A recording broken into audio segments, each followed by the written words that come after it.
아, 반갑습니다. 주말에 잘 보내고 있는가요? 비도 오고, 봄비도 내리고, 뭐, 근데 바이러스 때문에 어디 많이 나돌아다니지 못해가지고 좀 깝깝하시겠어요? 뭐, 아무튼, 막 각설하고, 보면서 이야기를 하면은 좀 여러 가지 이야기도 좀 할 수 있겠는데, 이 컴퓨터 화면을 보고 혼자서 이렇게 뭐 사적인 이야기라든지 개인적인 어떤 그런 이야기를 하려고 하니 좀 어색해서 다 그냥 넘어가도록 하겠습니다. 자, 오늘은 열하학 6장을 공부하겠습니다. 전체적으로는 첫 번째 에너지의 본질과 에너지의 종류, 화학 반응에서의 에너지 변화, 열력 각수론, 화학 반응의 엔탈피, 열 계량법, 표준 생성 엔탈피와 표준 반응 엔탈피, 그 용해열과 묵힘열, 이런 식으로 할 건데요.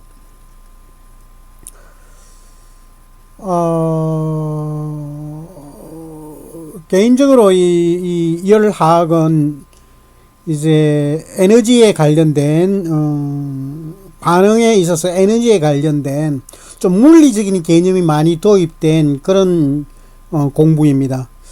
가급적이면은 여러분들께서 이 열화학에 대한 의미와 어떤 식으로 우리 화학에 적용이 되는지에 대해서 어떤 소개적인 측면에서 오늘 이 첫 1강은 마치도록 할 거고요. 나머지 2강은 다음 챕터인 7장의 양자론과 원자의 전자 구조에 대해서 좀 더 시간을 할애하도록 하겠습니다. 열화학은 주로 에너지와 관련된 그 역학적인 측면에서는 일과 에너지에 대해서 이야기를 하는 건데, 에너지는 다른 말로는 이제 열로스로도 표현할 수가 있어요. 그래서 자, 에너지의 본질에 대해서는 그렇게 이야기를 할 수 있겠고요. 즉 에너지는 일을 할 수 있는 능력, 그리고 어떤 변화 과정에서 야기되는 직접적인 에너지의 변화인데요. 주로 이것을 이제 다른 표현으로는 열의 변화라고 할 수 있겠습니다. 말을 이렇게 만들어내는, 근데 뭐 그런 너무 신경 쓰지 마시고, 근데 어떤 에너지의 변화, 이것은 주로 힘과 또는 열 또는 크기의 변화라고 상상하시면 되겠어요. 그러면 에너지의 행태에 대해서 이야기를 해보면, 운동 에너지, 복사 에너지, 열 에너지, 화학 에너지, 핵 에너지, 포텐셜 에너지가 있는데요. 이 모든 에너지를 우리는 뭐 전부 다 사용합니다. 뭐 우리 생활에 전반적으로 여러분들 그 본인들의 그 자체가 하나의 에너지의 행태예요. 그 여러분들은 계속 에너지를 만들어내고 또는 에너지를 보존하고 또는 증가하고 또는 감수하고 또는 전달하고 여러 가지 행위를 우리가 매일 하고 있는 상황이고요. 원래 이 몸 자체가 어떤 에너지의 어떤 변화에 움직이지는 그런 거예요. 그래가지고 에너지가 소멸됐다는 것은 더 이상 살지 않다, 알고 있지 않다는 그런 이야기가 되겠죠. 그죠? 제로다, 이런 이야기가 되겠죠. 운동 에너지는 우리가 이제 대학교에서 이제 운동 에너지라고 표현하고, 이제 주로 전공에 들어가면은 키네틱이라는 단어를 많이 사용하게 되는데요. 어떤 행태로든 간에 키네틱이 이걸 바로 운동 에너지라고 생각하세요. 꼭 운동이 엑서사이즈나 스포츠가 아니고 키네틱이라고 전문적으로는 표현이 됩니다. 그래서 키네틱에서 에너지는 움직이는 물체가 가지는 에너지인데요. 가장 쉽게 제가 표현할 수 있는 것은 여러분들이 볼펜을 들어서 널쪄 보세요. 널쪄 보면 그 위치 위에 있던 것이 밑으로 떨어졌어. 중력 획배에 의해서 떨어져서 바닥을 보면 바닥에 떨어진 그 지점에 만져보면 약간 따스함이 느낍니다. 물론 볼펜 정도까지는 여러분들께서 민감하게 느낄 수는 없는 상황일 거고요. 아주 큰 바위나 이런 것을 땅바닥에 널쳤을 때 그 밑에는 아주 그냥 뜨거운 열이 발생됩니다. 즉 위치 에너지가 열 에너지로 또는 포텐셜 즉 위치 에너지가 어떤 그 열 에너지로 변화되었다라고 표현할 수 있겠죠. 복사 에너지라고 라디언트 에너지는 어떤 식으로 표현을 하자면요. 여러분들은 이제 하도 좋은 세대에서 살아서 잘 모르겠지만은 이 교수님이 제가 자랄 때는 특별한 난방 시설이 없었기 때문에 물론 실내도 마찬가지로 추운 마이너스 20도 30도가 되더라도 실내에서 덜덜 떨면서 공부를 해야 됐었어요. 그럴 경우에 이제 쉬는 시간에는 햇빛이 있는 데로 전부 다 달려가기를 바빴습니다. 거기 가서 한 5분이나 10분이라도 태양열을 넣어서 우리 몸을 녹이는, 즉 복사 에너지, 그걸 복사 에너지랍니다. 그 복사 에너지가 나와 빛이 살며시 뜨거운 열로 변하는 우리 몸에 닿았을 때 그것을 바로 복사 에너지라고 해서 레디언트 에너지라고 하고요. 태양으로부터 어둠 이렇게 돼 있죠. 그죠? 아주 잘 표현됐네요. 지구상에서 가장 중요한 에너지입니다. 저도 그렇게 생각합니다. 가장 중요한 이 에너지는 없으면 뭐 지열로 이용하는 에너지, 뭐 파도를 이용한 어떤 웨이브, 파도 에너지, 여러 이 에너지가 있겠지만 이런 복사 에너지만큼 비교할 만큼 중요한 에너지는 될 수 없겠죠. 그리고 이제 열 에너지가 있고요.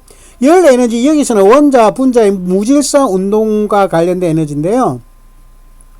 결과적으로 모든 생명의 근원 또는 반응의 어떤 근원은 이러한 열 에너지, 즉 분자와 또는 원자의 어떤 운동에 의해서 생성되는 또는 소멸되는, 없어지는 어떤 그런 형태의 에너지입니다. 그리고 화학 에너지는 화학 물질의 단위 구조 내에서 저장되어 있는 에너지인데요. 단위 구조니까 어떤 화합물 자체에서 어떤 다른 물질로 변할 때 생기는 에너지입니다.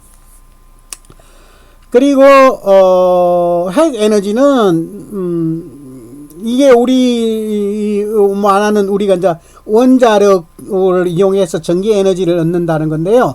결과적으로 이것도 열을 이용하는 겁니다. 열을 이용하는 건데 에너지가 어떤 핵 분열 반응에 의해서 엄청난 충돌, 원자끼리 충돌로 중성자를 때리면서 생기는 그 열을 이용해서 그 열을 전기 에너지로 바꾸는 그런 에너지를 근원이 되는 에너지가 핵 에너지. 원자 내 중성자와 양성자의 응집에 의해서 저장되는 에너지입니다. 그리고 포텐셜 에너지는 물체의 위치를 이용하는 에너지인데 뭐 잘 아시다시피 수력 발전소 같은 경우였죠. 그죠? 자, 그러면 화학 반응에 쓰인 에너지 면에는 거의 모든 화학 반응은 일반적으로 여러 형태로 에너지를 흡수 또는 방출한다. 아주 기본적인 가장 스타팅 포인트를 이렇게 잡아줘야 됩니다. 여러분, 우리 일반 화학에서는 거의 모든 화학 반응은 일반적으로 거의 다라고 생각하시면 됩니다. 여러 형태로 에너지를 흡수 또는 방출한다. 열은 온도가 서로 다른 두 물체 사이의 열 에너지의 이동이다. 이걸 아주 유식하게 표현한 게 이겁니다. 온도가 서로 다른 두 물체 사이의 열 에너지의 이동입니다. 히트. 그러니까 열은 어떤 말이죠? 주로 어떻게 되죠? 고온에서 저온으로 갑니다. 그죠? 특별한 일이 아닌 이상 그냥 항상 그 계가 어떤 일상의 계에서는 항상 고온에서 저온으로 내려갑니다. 열화학에서는 서머 케미스트리인데요. 화학 반응에서 열 변화에 대한 연구인데요. 상당히 많이 사용되는 부분이 있습니다. 여러분들이 이렇게 화학을 공부하시다 보면 이 물리적인 그 물질의 물리적인 성질을 또는 그 어떤 화학 반응의 어떤 그 활성도라든지 어떤 반응 정도를 알아낼 때도 우리가 그 어떤 서머 케미스트리에 의한 데이터를 사용을 많이 합니다. 다음으로 화학 변화와 관련된 에너지 변화와 관련된 개화주의. 뭐 여러분들께서 이미 이 개 시스템과 서라운딩스에 대해서는 이미 고등학교 시절 때 아마 한 번 정도는 공부를 해보신 걸로 되는데요. 너무 깊이 들어가면 우주까지 나가는데요. 그냥 개 시스템은 어떠한 반응, 우리 화학 반응에서는 반응이 일어나는 그 상태, 그 상태만 이야기하는 그게 전체적인 개입니다. 이게 이제 크게 말하는 건 이제 우주가 될 수도 있겠지만은 우리가 그까지 우주까지 생각할 수 필요 없고, 그 개는 우리가 관심을 갖는 우주의 특정 부분이라 했는데요. 우리 화학 반응에서는 그냥 이렇게 나옵니다. 화학자들은 화학적 변화를 일으키는 물질을 포함하여 개라고 맹매합니다. 그러니까 그 물질이 어떤 물질을 어떤 온도와 압력과 상태, 어떤 상태에서 반응이 일어나느냐, 그것을 우리가 개라고 보면 되겠습니다. 그림 6-1을 좀 보면 한번 볼까요? 플라스크 안에 물이 들어있는 세 개인데요. 세 개입니다. 어떤 개입니다. 개인데요. 이렇게 오픈된 상태. 그죠? 열린 개.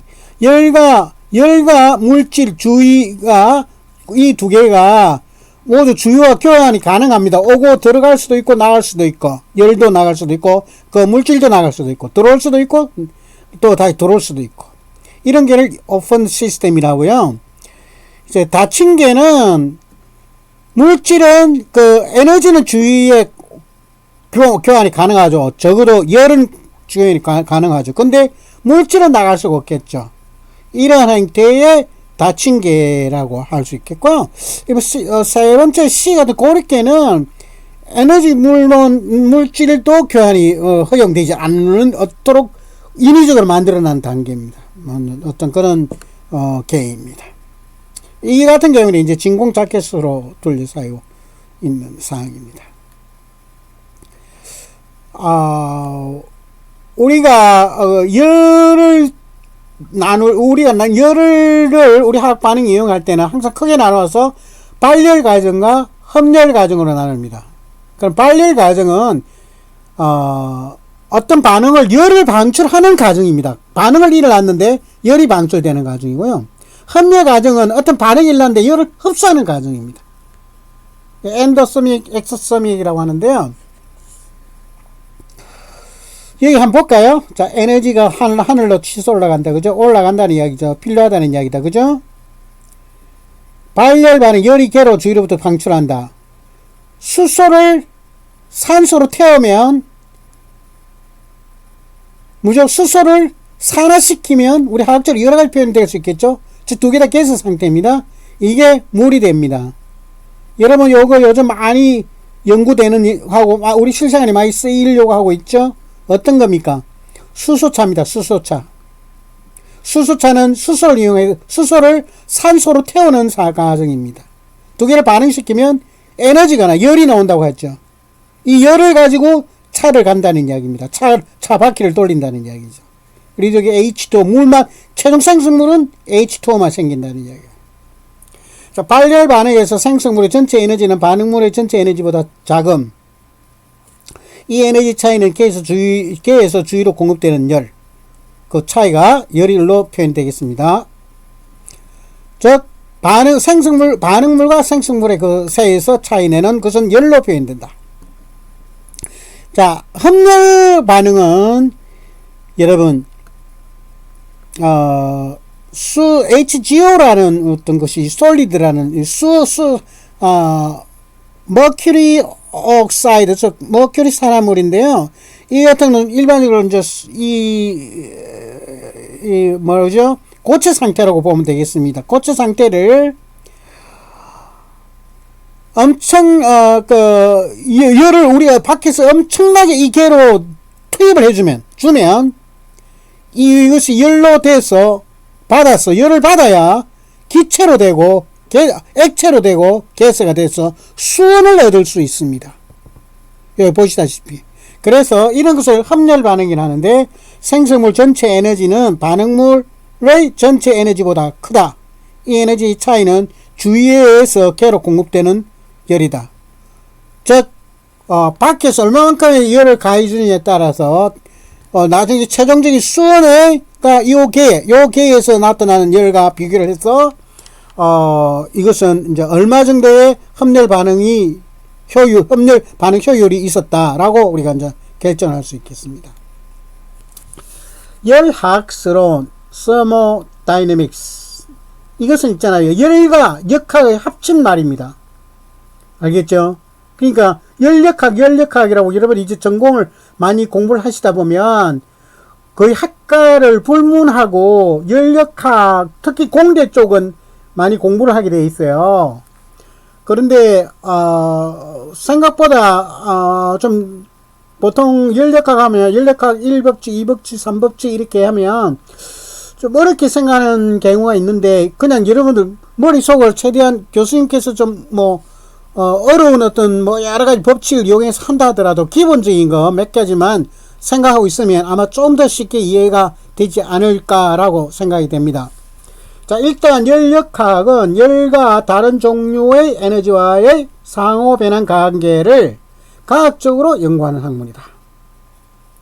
열역학에서는 개의 상태 변화를 연구하고 개의 상태란 물질의 조성, 에너지, 온도, 압력, 부피와 같이 관련된 모든 거시적인 성질의 값으로 정의할 수 있다.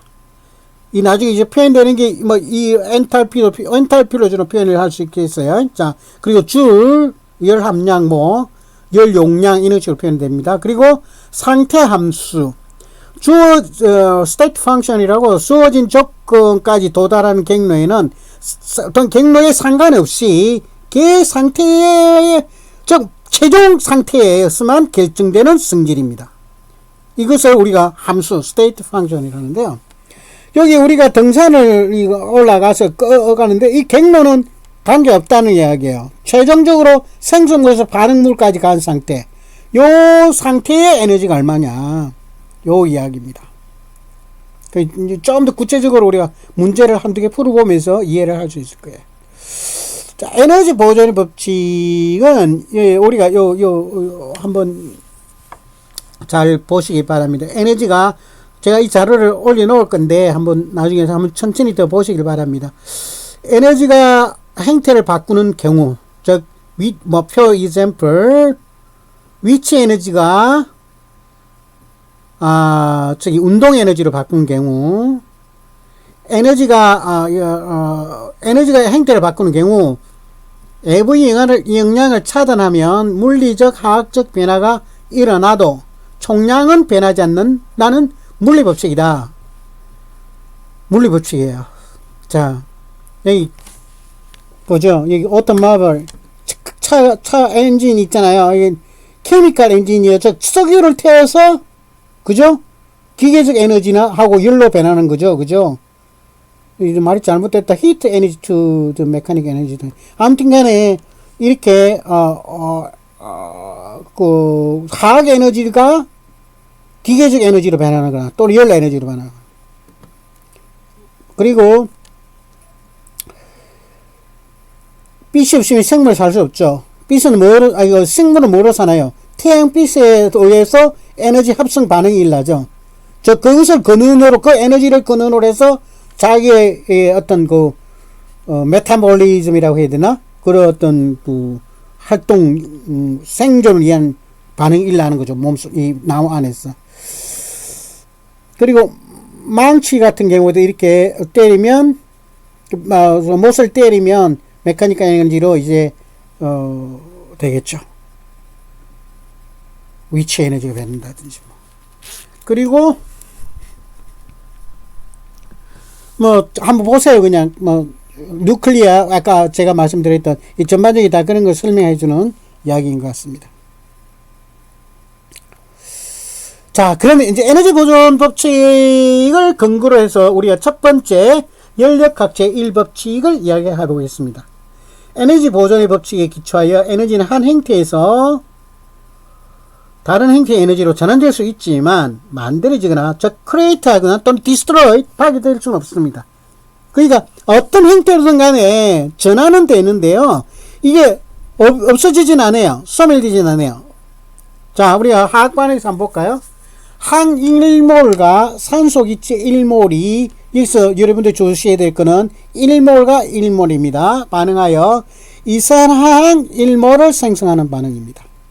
즉 S 솔리드 이제 산소 가스 두 개가 뭐죠? 우리가 다른 말 어떻게 할까요? 항을 산소로 태웠다라고 할 수 있겠죠. 연소했다. 좀 유식하게. 그럼 SO2가 만들어집니다. 어떤 형태로? 가스 형태로. 걔는 반응 분자인 S와 O2, 생성물 분자인 SO2로 구성한다.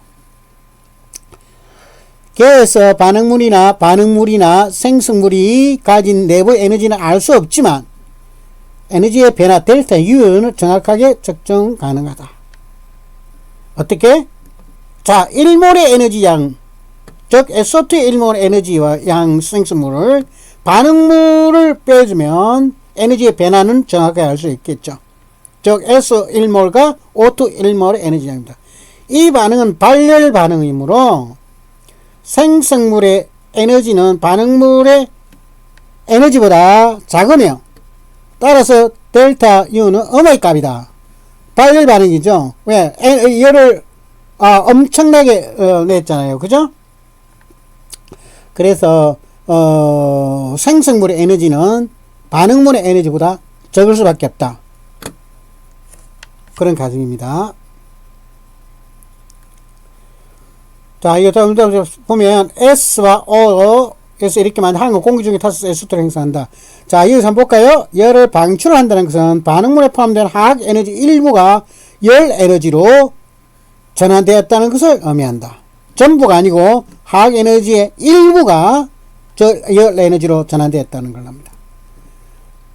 즉 반응물로부터 주위로 에너지가 이동되어도 그렇지만 우주 전체의 에너지 변화는 결과적으로는 제로이다. 이것이 열역학 1법칙입니다. 즉 반응물로부터 주위의 에너지가 이동이 되었어도 우주 전체적인 개의 어떤 변화는 최종적으로는 똑같다는 이야기예요. 이 화학 에너지의 일부와 전체적인 일부와 열 에너지가 행태로 전환되었다는 것을 이야기한다는 이야기입니다. 자, 열역학 제1법칙의 다른 편으로는 여기서 이제 일의 개념이 포함돼요. 다른 이제 힘 이런 이야기도 하는데, 즉 U는 델타 U는 개의 에너지 내부 에너지의 변화, 즉 내부 에너지입니다. 여기는 내부 에너지, 전체 에너지가 아니고요. 내부 에너지 변화, 즉 개와 주위 사이 열교환이 일어나는 상황이고요. 개와 주위 사이 열교환. 그리고 W는 개가 한 일의 양입니다. 이게 이제 바깥쪽으로 어떤 운동 에너지든지 힘 에너지라든지 위치 에너지를 한 걸로 나타나는 거죠. 즉 델타 U는 B 델타 V의 일정한 외부 압력에 대해 기체가 주위에서 한 일입니다. 그래서 이 표 6-1은 이렇게 가장 아주 심플하게 정리를 해놨네요. 개가 주위에 한 일은 마이너스. 개에 대해서 개가 주체가 되면 자기가 있던 개의 바깥쪽으로 행거에 대해서 한 일은 마이너스가 될 것이고, 왜냐면 어떤 전체적으로 내부 에너지는 마이너스가 될 수 있으니까. 그런데 밖에 나서 개에 대해서 어떤 것을 받았으면은 이것은 이제 플러스가 되겠죠. 주위로부터 개가 흡수한 일은 흡열 과정이 되겠고요. 자, 이 개가 개가 주체가 되느냐, 아니면 외부가 주체가 되느냐, 이런 이야기입니다. 개로부터 주위에 방출한 열을 발열 과정입니다. 자, 그래서요, 일과 열에 대해서 개념에 대해서 한 번 정도 보고 훑고 넘어가겠습니다. 일은 W는 힘 곱하기 거리입니다. 이 두 가지의 개념을 두 개 각각의 개념을 곱한 것이 일의 형태로 나타난다 이겁니다. 특정 온도, 압력, 부피에서 무게가 없고 마찰 없이 움직이는 피스톤이 있는 실린더에 기체가 채워 있을 때의 경우를 한번 생각해 보겠습니다. 기체가 팽창하면 특정한 외부 대기압 P라고 봤을 때 이 피스톤을 밀어 올리면 기체가 팽창하면 아무래도 어떤 피스톤을 올리겠죠. 어디로? 외부 대기압 P로. 그러면 기체가 P는 가만히 있는데 부피가 변했다는 이야기예요. 그래서 이 델타 V만큼, 그래서 파이널 마지막 부피에서 처음 부피를 빼주면 델타 V가 나오겠죠. 그럼 기체가 팽창해 델타 V가 양이 되면 최종적으로 델타 P 전체 값은 음의 값이 되겠다는 이야기죠. 산술적으로도 마이너스 값이 되겠죠. 그죠? 마이너스니까.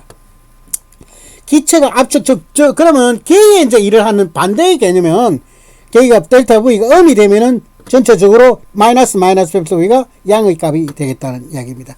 여기 그림 한번 보시면, 이해가 좀 쉽게 되지 않을까 싶습니다. 자, 뭐, 이런 것이 있고요. 그 WP 힘의 면적 곱하기 부피로 해서 이제 전체적으로, 우리가, 일의 어떤 단위를 구할 수가 있는데요. 이 단위 1L 부피와 압력이 항상 관련되어 있다는 거고, 이걸 주얼 형태로 바꿀 때 쓰이는 것이 1L ATM은 101.3주얼이라는 거. 요 여러분 기억 잘 하고 계세요. 1몰 경울땡입니다. 결과적으로서 이런 상태 함수가 아니고 백량화될 수 있다는 이야기입니다. 이런 상태에서 부피가 변화에 따라서 어떤 최종적으로 일의 어떤 최종 얼마만큼 일을 한 거에 따라 할 수도 있고, 면적에 대해서도 될 수도 있고, 또 얼마만큼 힘이 될 수 있냐, 가해지느냐 거기에 따라서도 그 상태가 변할 수가 있다는 이야기입니다. 자, 이 열 Q도 일과 마찬가지 상태 함수가 아니고, 따라서 어떤 가정에서 열 에너지 변화는 일 에너지처럼 그 가정이 어떻게 진행되는가에 따라 달라진, 열과 이런 가정 의해서만 분명하고, 이 값들은 가정의 경로에 의존하고 이에 따라 다양하게 표현될 수 있다. 자, 화학 반응의 엔탈피를 좀 엔트로피에 대해서 잘 공부를 하게 될 건데요. 엔탈피에 대해서 오늘 이야기를 해보면, 엔탈피는 있잖아요. 대부분의 화학 반응은 일정 압력에서 일어나기 때문에 열의 변화는 결과적으로 엔탈피의 변화라고 여러분들 가정하십시오. 알겠죠? 즉, 반응 엔탈피는 뭐냐? 그 열에 의해서 결정이 된다. 열의 값에. 또는 뭐라고 하겠죠? 킬로줄이라는 줄이라는 열량의 변화에 따라서. 결과적으로 여러 형태로 표현할 수 있는데요. 자, 반응 엔탈피, the enthalpy of reactions, 생성물의 엔탈피와 반응물 엔탈피의 차이. 즉, 반응 엔탈피는 생성물에서 반응물이 얼마 됐느냐, 그것을 빼주면은 전체적으로 반응 엔탈피를 볼 수 있겠죠. 즉, 일정한 압력에서 반응 중에 방출되거나 흡수를 되는, 그래서 이 값은 마이너스가 될 수도 있고 플러스 값이 될 수도 있죠. 즉, 발령을 가져 개에서 주위로 열이 방출이 되면은 그 값은 음의 값이 된다. 델타 H는. 합열 과정은 주위에서 개로 흡수가 될 경우에는 그 값은 플러스가 된다. 양이 된다. 알겠죠? 그래서 열이 나는 경우에는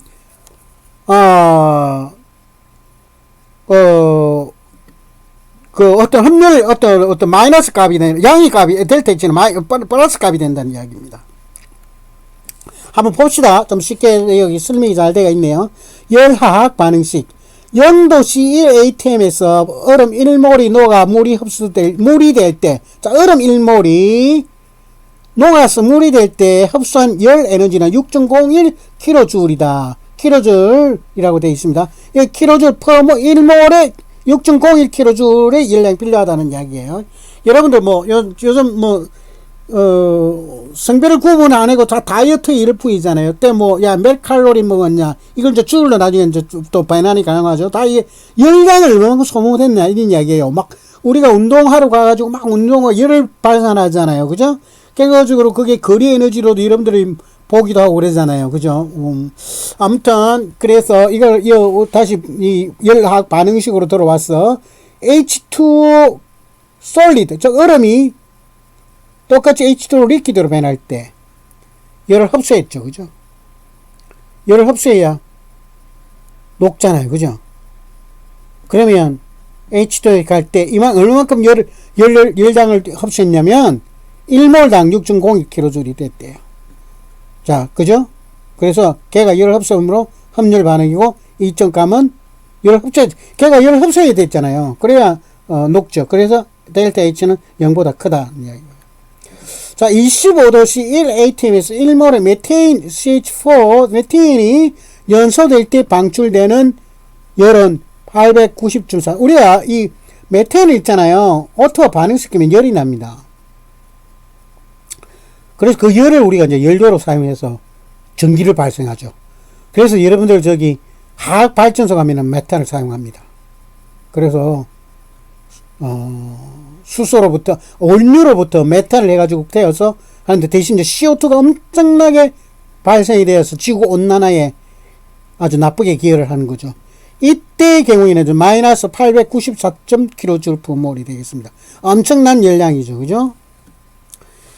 자, 그럼 요 읽어보시고, 그래서 메탄 이런 같은 경우에는 걔가 주위로부터 방출될 때의 열입니다. 알겠죠? 어떤 반응에 의해서, 어떤 반응? 메탄과 옥시전 두 개가 있을 때. 그래서 이 값은 항상 0보다 적다. 자, 열화학 반응식 서머케미컬 에케이션인데 화학 반응식과 함께 엔탈피 변화도 보여주는 방식인데요. 이거는 그냥 여러분 한번 읽어보세요. 그냥 열 화학 반응식 때 정리를 잘 해놓은 겁니다. 이거는 이제 제가 뭐 굳이 다르게 이야기 안 해도 여러분 여기 뭐지 여기 몰수, 이거 이 같은 경우는 몰수의 관계 있죠. 제가 몰을 중요하다고 했죠. 자, 1몰에 6.0이니까 2몰 때는 12.kJ이죠. 그죠? 그리고 여기는 이제 하나의 규칙이니까 한번 잘 읽어 보십시오. 뭐 그렇게 특별한 방법을 이용 안 해도 그냥 암기할 수 있을 거예요. 자, 기체 산자, 기체, 우리 지난주에 본 것처럼 기체에 대해서 한번 봤을 때, 여기도 전체 내부 에너지 계산하는 것을, 이 엔탈피 마이너스 RT 이상기체 그 상수와 이 T 온도와 그리고 몰수, 요걸 잘해서 6-10을 잘 기억해 놓기를 바랍니다. N은 생수물 기체의 몰수와 반응물 기체의 몰수입니다. 그러니까 이러한 어떤 가정에 의해서 이런 최종 공식을 하나 얻을 수 있겠어요. 어떤 공식이냐면 내부 에너지를 계산하는 방식입니다. 자, 예를 한번 봅시다. 일산화탄소가 있대요. 마시면 죽습니다, 이거. 특히 놀러 가셨을 때 여러분 저도 등산을 아주 좋아하고 특히 캠핑을 좋아해서 저도 산속에서 자연인 모드로 자주 갈 때가 있는데요. 특히 제가 조심하는 게 뭐냐면 아주 한겨울에 갔었을 때 여러분 제발 제 말 기억 잘 하세요. 밖이 춥다고 해서 텐트 안에 절대 하수원료, 즉 부탄가스, 대부분 부탄가스 쓰죠. 부탄가스를 켜놓고 거기서 노는 것을 해서 안을 따뜻하게 하려고 하는 아주 바보 같은 짓은 하지 마세요. 적어도 여기 부분에서는 타협하지 마십시오. 얼어 죽지는 않습니다. 아무 따뜻하게 해보면은 침낭 같은데 넣고 자면, 몸을 넣고 자면 죽지는 않아요. 좀 추울 뿐이지. 아니, 잠 자지 마세요. 그냥 대신 뭘 태우는 하수구죠, 부탄가스 같은 걸 태워서 하면 여러분들은 딱 정확하게 말씀드리면 영원한 잠을 자게 됩니다. 그 이유가 일산화탄소인데요. 굳이 부탁을 수없이 이야기하지만 제가 이렇게 이야기하는데 또 추후에 못 이겨서 안에 뭐 부탄가스 레인지라든지 여러 형태의 어떤 가스를 이용하는 어떤 발열기구를 사용해서 켜놓고 잘 수 있는 경우가 분명히 있을 건데 여러분들 살면서 제발 그러지 마시기를 바랍니다. 뭐 길게 이야기를 못 하겠고요. 제 주위에 간혹 그런 어떤 일을 아주 오래 다녔던 사람들도, 캠핑을 많이 했던 전문가들도 극히 일부지만은 간혹 그런 실수해서 영영 일어나지 못하는 사람들을 허도 없이 많이 봤습니다. 여러분 잘 참고해 주시길 바랍니다. 자, 1ATM 25도씨에서 일산화탄소 2몰이 다음과 같이 이산화탄소 2몰로 변환될 때 내부 에너지 변화를 계산하시오. 자, 일산화탄소가 산소가 합쳐서 일반적으로 CO2인데요. 일반적으로 이제 이게 CO2로 발생하는 즉 어떤 이런 같은 경우 이제 쉽게 표현하면은 발열 과정입니다. 열을 이제 내겠죠. 즉 마이너스 566.0kJ/몰이 되겠네요. 자, 엔탈피가 그러면 반응의 엔탈피 전략적으로 어떻게 나가냐면은 반응의 엔탈피가 주어진 상태에서 내부 에너지 변화 델타 U를 묻고 있는 상황이다. 따라서 6-10을 이용해서 기체의 몰수만 염려하면서 한번 여러분 계산해 봅시도록 하겠습니다. 생성물의 기체의 몰수가 2죠. 반응물의 기체의 몰수가 그죠? 3이다. 그죠? 전체 몰수가. 그러면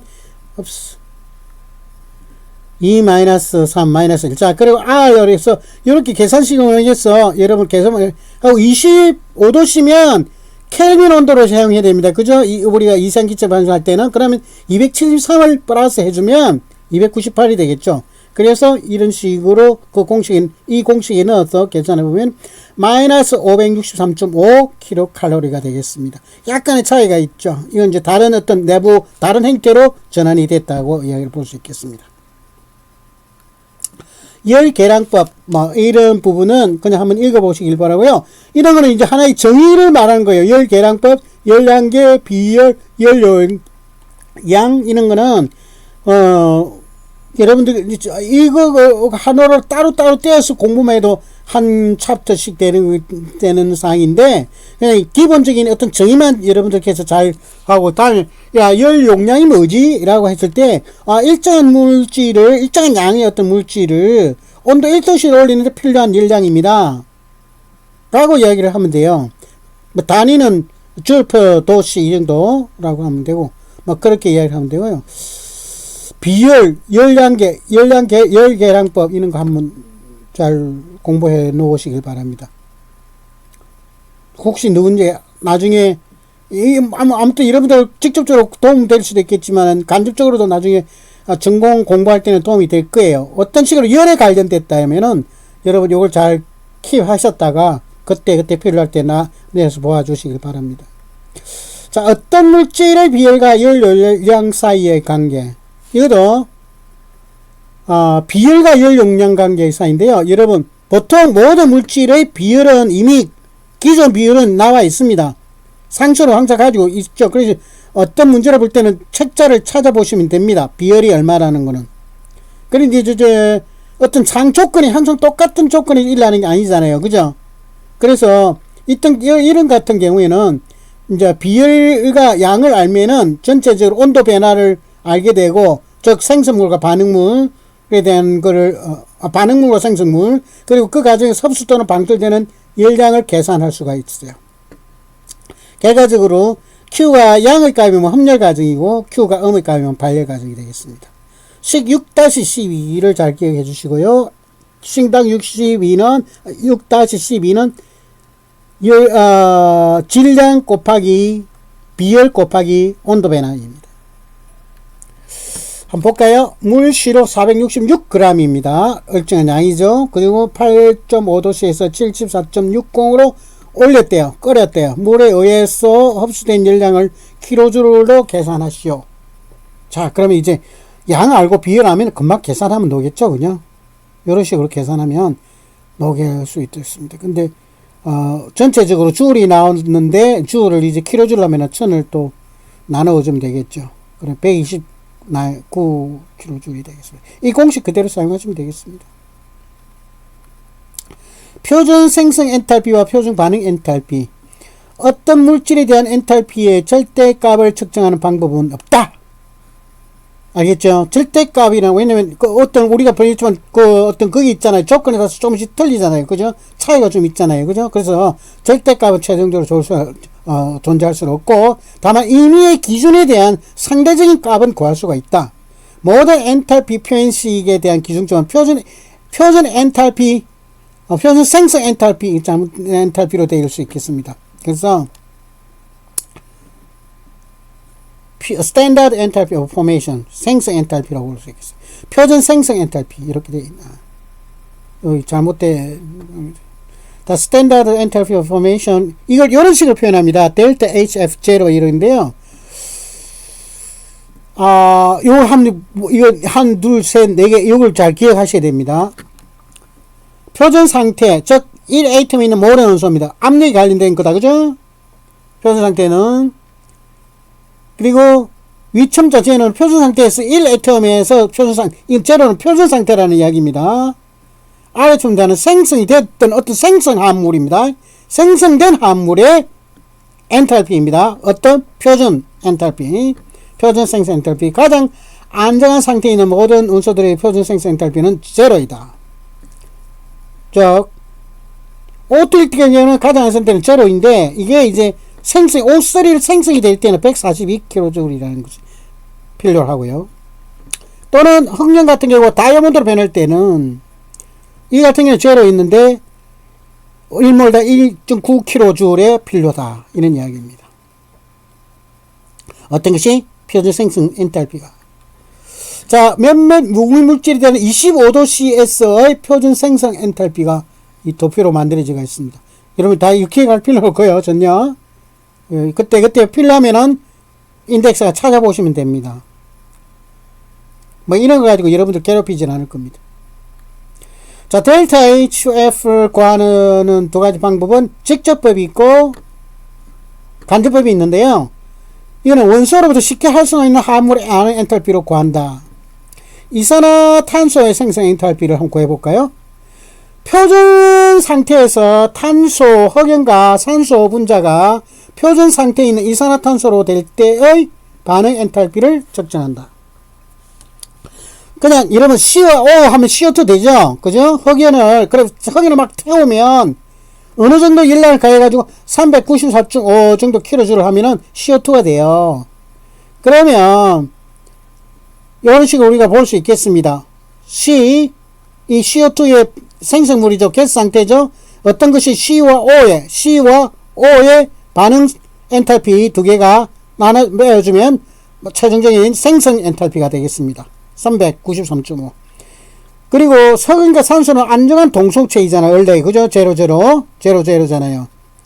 그래서 우리는 그냥 항상 이거는 안정적인 항상 이 직접법에 의해서 구할 수가 있는 사항입니다. 그래서 이 부분 변하지 않겠죠. 항상 흑연과 산소가 만났을 때는 필요를 해서 반응 엔탈피 즉 생성 엔탈피는 생성 최종 스탠다드 엔탈피는 요 형태가 항상 책에 나와 있습니다. 이리 되면 어떤 걸 넣냐면 요런 식으로 요렇게 나와 있습니다. 이건 왜냐면 항상 안정한 동생체니까. 그래서 근데 이제 특별한 경우가 있어. 어떤 경우냐면은 이런 경우인데요. 간접법을 이용해야 될 경우가 있습니다. 대부분 이제 그 합물 같은 경우에는 여러 가지 이제 합성 경로가 있고 그 합성 경로에 의해서 생성물이 되기 때문에 우리는 이제 간접법을 이용해서 할 수밖에 없는데요. 아니 예를 들자면 흑연에서 일산화탄소에 만들어진 경우입니다. 이게 CO2가 아니고 CO2에서 그냥 CO2가 안 되고 그 가정이 하나가 있다고 봤을 때 이와 같은 경우에는 이제 CO2에서 이 산소하고 반응해서 CO2를 만드는 과정도 우리가 내부에서 이러한 그 에너지의 변화를 우리가 규명을 해야 될 필요가 있습니다. 그래서 한번 보게 되면 C와 O2가 CO2죠. 그러면 여기서 393.5라는 게 나온다고 했잖아요. 그죠? 그러면 여기에 C가 이 과정 중에 이 과정을 거친다는 말이에요. CO2와 O2 반개의 O 산소가 했을 때 CO2가 되는 경우도 있다는 이야기예요. 즉 100% 이렇게 되는 것이 아니고 이 과정을 거치는 과정도 있다는 이야기죠. 이때 얼마냐면은 마이너스 283.0kJ per 몰이 되겠어요. 그러면 이거를 CO2에서 C와 O 2분의 1로 할 때는 이걸 거꾸로 그냥 수축 이 엔탈피의 부호로 바꿔주면 되겠죠. 283.3이다. 즉 전체 반응계에서 반응계에서 우리가 93.5 이걸 전체 표준 생성 엔탈피를 이용해 가지고 표준 생성 엔탈피를 보게 되면 어떤 것에 이 탄소와 반개의 산소와 합쳤을 때 CO를 만들 때에는 110.5kJ/몰만 필요하다 이런 이야기가 되겠습니다. 여기 보면 알기 쉽게 좀 설명을 하려고 노력을 해놨네요. 여기에서 C에서 O가 요 CO2로 가는 데 있어서 요 과정이 필요한데 요 과정까지 가는 데는 마이너스 10.5가 요가 이 밸류가 어디서 나왔냐면은 이 표준 생성 엔탈피하고 요 두 개 CO2에서 CO에서 CO2로 가는 283. 여기에서 재야 주니까 이만큼 넣어드려야 됩니다. 110.5. 자, 마지막으로 용해열과 묵힘열인데, 여러분, 이거는 실험실에서 그냥 이런 걸 하면 되는데, 아무튼, 용해열이 있습니다. 어떤 용질이 용매에 녹으면 상당열의 열을 흡수하거나 방출하는데요. 하나의 예를 들면, 이제 항상 같은 경우에 물에다 넣으면 매우 반응률이 뜨겁게 나옵니다. 즉, 방출을 하는 상황이 되겠죠. 그게 따라서, 그 열에 따라서 우리가 엔탈피, 용해 엔탈피, 즉 어떤 용질이 어떤 용매에 놓을 때 방출하거나 흡수하는 열량을 구할 수가 있겠습니다. 결과적으로 어떤 온도 변화에 사이에서 나타나는 거니까 용해열하고도 관계가 되겠죠. 자, 이런 걸 우리가 뭐 쉽게 이제 흡열 과정이지 않을까 발효가 이런 거는 이미 있고요. 자, 이거도 그냥 한번 이제 고체 NaCl 여러분 소금이라 생각해 보세요. 그냥 물에 놓을 때의 용해열입니다. 여기서 얼만큼 용해열이 필요하겠느냐 이런 이야기예요. 그러면 이제 용해 과정을 두 단계로 나눠서 생각을 하는데 여러분 그냥 이거 용해열과 수화열이 있대요. 왜냐면 또 이 고체를 있잖아요. 이 고체 NaCl을 기체로 만들 때 들어가는 양이 있어요. 요 같은 경우 에너지 플러스 NaCl 고체잖아요. 그리고 Na를 가스로 만들고 CL도 가스로 만들 때 있던 양이 있어요. 우리가 주겸 만든다고 생각하시면 됩니다. 주겸. 그렇게 생각하시면 돼요. 주겸 할 때 여러분 뭐 하시죠? 맨날 며칠 불로 떼우죠. 그죠? 엄청나게 열량을 가해죠. 그래서 그런 어떤 반응이 일어나는데 뭐 여러분이 쉽게 이해하시라고 제가 주겸이라는 예를 들었는데 정확하게 하자면 아주 적당한 예는 아닙니다. 다만 여러분들께 좀 좀 이 부분을 이해를 해달라는 이야기에서 자, 그러면, 간접법에서 이런 어떤 반응성이 생깁니다. 전체 열 내부 에너지 변화 788인데, NA 가스 상태가 이런 액체, 이온한 상태로 다시 달 때는 수화가 된다는 거죠. 자, 그래서, 용해화돼서, 기화가 돼서 기화열이 필요하고, 그 다음에 용해열이 되는, 수화열이 되는, 어떤 이런 상태에서 보면 그림을 한번 볼까요? 이 객자 에너지가 엄청나게 그걸 파괴해야 되기 때문에 어떤 식으로 Na와 CL로 788kJ의 필요가 합니다. 저 고체 상태의 Na와 CL 이온이 이런 상태로 완전 어떤 기체 상태의 이온으로 되는 저 객자 상태에서 기체 상태로 이 상태에서 이렇게 자의 물에 이제 들어갔다. 이 물에다가 탔다. 이 기체들을 그러면 이 친구들이 수화가 되면서 똑같은 양이 해야 되는데 실질적으로 어떤 로스가 있죠. 그게 뭐냐면은 용해열로 즉 4kJ의 용해열로 표현이 됐다는 이야기입니다. 소비가 됐다는 이야기죠. 즉 토탈 788이 되겠는데 하나는 즉 대부분의 어떤 열량은 수화열이 되는데 또 됐고 엄청난 열이 나오겠다. 그죠? 그 다음에, 그 나머지 어떤 조그만, 양은 용해열로 소비가 됐다. 이렇게 이야기를 드릴 수 있겠습니다. 자, 그리고 이제, 묵힘열과 묵힘열에 대해서 좀 마지막 슬라이드에 있는데요. 이것도 그냥 한번 읽어보시면, 특별한 설명이 필요할 것 같지는 않습니다. 읽어보시면 아마, 그렇게, 이해하시는데 어려움이 없을 것 같습니다. 지금까지, 열하학일에서 강의를 좀 드렸습니다. 수업한다고 수고하셨습니다.